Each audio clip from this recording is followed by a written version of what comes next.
Zdravo svete, sad ćemo da vidimo kako radi alatka linter. Samo jedan kratak pokazni primjer da vidite šta je moć lintera. Male alatke koja ispravlja vaš JavaScript kod. Evo ovako potrebno da imate Atom editor i da imate instaliran dodatak slint, skraćeno od ECMAScript lint.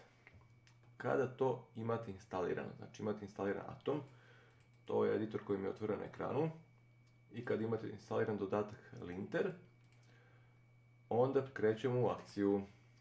Da bi linter radio, treba nam da imamo njegov konfiguracioni fajl. Na samom internetu ima puno tih konfiguracionih fajlova za slint. Znači ako kucam slint, vjerojatno na njihovom sajtu imaju neki primjeri tog config fajla. Sad ćemo da vidimo šta tu imam. Znači vi možete da probate sa kojim god želite kodnim standardom. Imate te ove config fajlove ovdje na sajtu, ako se ne mrzite tražite. Ja znam da ja mogu da nađem svoj. Ovdje na GitHubu, na stranici škole koda, imam kodni standard. U njemu imam jedan .slint.rc fajl. I to je taj ovaj config fajl. Sad ću da pogledam u sirovu verziju fajla i da ga kopiram u svoj editor. Znači ovdje samo stavim new file u ovom direktorijumu gdje želim da ga isprobam i kopiram njegov sadržaj ovako ovdje. I sad tu su neke konfiguracije, neću pretjerano da ulazim u detalje. U svakom slučaju ovo rules su pravila lintera i tu kaže da ne smije da bude nedefinisanih ovih konstanti, da ne bude neke koje nisu upotrebljene, da stoje bez veze u kodu, da se ne dupliraju, ne znam, argumenti, da se ne dupliraju svojstva u objektu i tako dalje, gomila nekih dobrih i logičnih stvari.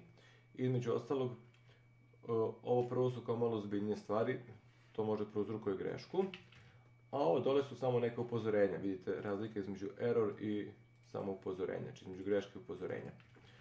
Ovo što se tiče upozorenja, to je znači poravnanje i tako neke stvari kao, ne znam, tačke, zarezi koji su opcioni, znači to je sve ovdje samo kao upozorenje, a to je žuto, a crveno je nešto što je malo zbiljnije, što može bude stvarno neka logička greška u programu. I da vidimo. Našao neka dva fajla, jedan sam skinuo sa interneta, game.js, a jedan je neki moj koji sam pisao ranije. I tako da vidimo, znači kada otvorimo neki fajl, na primjer šta se tu dešava. Izlazi gomila nekih linter grešaka, zato što to ne znači da fajl zaista ima neku grešku, da on nije validan. To samo znači da nije u skladu sa našim podešavanjima lintera. Znači nije u skladu sa našim nekim konvencijama i našim kodnim standardom. Znači ovdje mi kaže zašto koristiš var, koristi, ne znam, let ili const. Kao što vjerojatno znate, var se smatra malo zastarelim. Postoje nove ključne reči koje su zamenile, znači za varijable let, a za konstante je const. Ovdje kaže, šta još kaže, poravnanje. Znači ovdje, vidite, ovo crveno je kao neka, malo onako kao ozbiljnije upozorenje, mislim kao fora greška, nije to greška, ali eto, malo viši stepen upozorenja, viši stepen ozbiljnosti. A ovo žuto, to je samo poravnanje, znači kao to, na to mogu da ignorišem. Kaže mi da tu očekivao je 2 mjesta, našao je 4, ovdje dole to kaže. Očekivao je 2, našao 4, ništa strašno. Da vidimo šta još ima. Ovdje isto kaže zašto koristiš var, koristi let ili const, opet zašto var, pa tada jednostavno nije bilo izbora, ranije samo var postojao.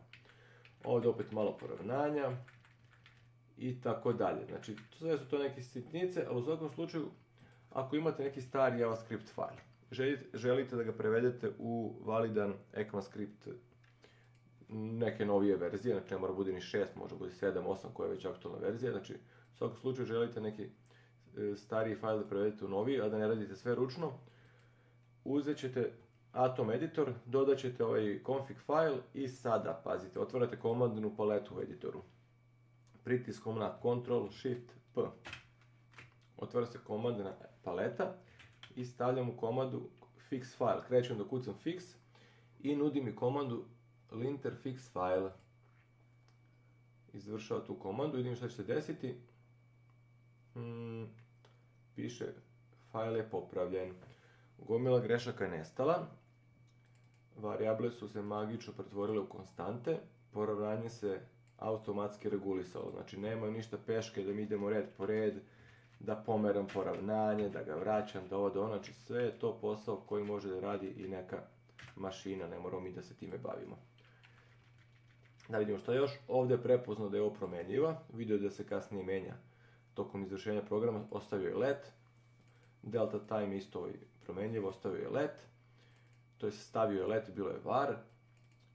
Ovdje je ostavio konstante, to je stavio je konstante ovim nizovima. Oni se ne dodeljuju više ponovno, znači oni se jedno dodeljuju. Šta ovdje još ima? Znači rešio uglavnom gomilu nekih stvari i sada je taj file malo moderniji. Znači on nije, kako da kažem, nije on je bio nevalidan, to je file jedne igre koje radi. Ali u svakom slučaju bio napisan pre par godina, sad smo ga malo provukli kroz linter i malo smo ga modernizovali. Osim toga, linter ima jednu veoma dobru stvar. Ovdje kaže kontrole su definisane, ali nikada nisu upotrebljene, znači ovaj controls. Tako da to sam ostavio da bude na nivou crvenog upozorenja, jer je to ozbiljnija stvar. Znači ovo je đubre u našem programu. To nije žuto kao što bi bilo neko poravnanje, neke stilske stvari. Ovo je crveno, ovo je već, kako da kažem, logička stvar, znači varijabla koja je suvišna, koja se ne koristi, koja pravi đubre i nju ću odmah obrisati. Evo, linter mi pomaže da je obrišem, nema više te greške. I tako dalje, i tako dalje. Ono što je mogao, on je regulisao sam. Ono što nije mogao ili nije bio siguran, on me pita. Znači evo ovdje mi isto nešto kaže, crveno je. Kaže koristi se pre nego što je definisano. Dobro, to su funkcije. Funkcije imaju ono povlačenje na gore. One mogu da se koriste pre nego što su definisane. Ovaj fajl je još prilično dugačak, ima još ovakvih linija dosta, ali stekli ste predstavu o tome kako radi linter. Sada vidimo drugi fajl. Neću da čuvam, da bi mogu opet da isprobavam. Drugi fajl isto jedan main.js fajl, neki moj fajl koji sam ranije pisao. Ne znam koliko je validan, ali u svakom slučaju nije moderan, znači pisan je pre 2015. pre ECMAScript standarda. I kao što vidimo ovdje mi kaže opet imaš ovdje var, šta će ti var, imaš ovdje ekstra semikolon, to mi je omiljeno pravilo lintera da napomenem, znači kad mi otkriva ekstra tačke zareze, znači suvišne tačke zareze u kodu. Tako ima još, ne znam, ovo, gomila nekih stvari, sada ćemo da pokušamo da ga popravimo. Ulazim u komandnu paletu mog editora sa Ctrl+Shift i P. Krećem da kucam fix file. I linter je popravio sve što je mogao. Već na prvo oko, na prvi pogled se vidi da je sad jezik malo moderniji. Znači, nestale su varijable, pojavile su se konstante. Nestali su tačke zarezi suvišni. Ovdje me upozorava da je camel case, no unused var. Ovdje me upozorava da je ovo nekorištena varijabla, da je samo kao proglašena se i ne koristi, znači brišemo je. Ovdje isto nekorištena tag, nikad se ne koristi. Znači, linter nam pomaže ne samo da modernizujemo svoj JavaScript, već da stvarno otkrijemo neko smeće u programu. Eto, znači opisali smo gomilu toga, manje, preglednije, sve je već bolje. Tako da eto, ako imate neki stari, dugačak fajl, kao neki legacy code, koji je pisan pre 10 godina, JavaScript kod, njega ne morate čistiti ručno, to jest ne morate ga skroz čistiti ručno. Nešto može i linter da uradi umjesto vas. Biće tu naravno još nekih dijelova koje morate na kraju ručno preći, ali čim ga proučite kroz linter, on će već bolje izgledati. Tako da eto, to je sve za danas. Vidimo se kasnije.